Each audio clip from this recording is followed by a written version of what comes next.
Itũra-inĩ rĩa maili saba mwena wa Nyahururu nĩkuo thabarĩ ya maheni na wĩici ya Njoroge Maguna ĩthirĩire. Maguna marĩ hamwe na ekuirwo angĩ kũratuĩka makoretwo magĩthondeka njama cia gũkungĩria wara aikari na arĩa marega kũgwa mutego-ini akamahũrĩra thimũ etuite munini wa OCS kuma mwena wa Murang'a na kũmetia mbeca. He has been masquerading as a deputy OCS of Murang'a. At the same time, to other people, he's been masquerading as a media personality. So we today managed to arrest him.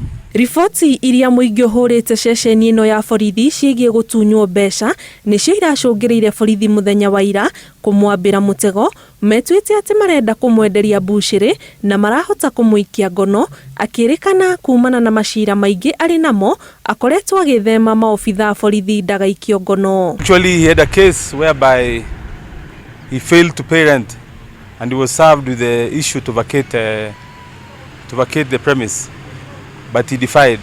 So when the owners of the vehicle, the owners of the house got another tenant, this man proceeded to make a false report that his house had been broken into and some items stolen. Uthuthuria wa ngero ĩno ya mbeca nĩ wambĩrĩirie, ĩmwe ya thitango iria imũng'etheire arĩ gwitua obithaa wa borithi ũndũ ũmwe na gũtunya muingi mbeca.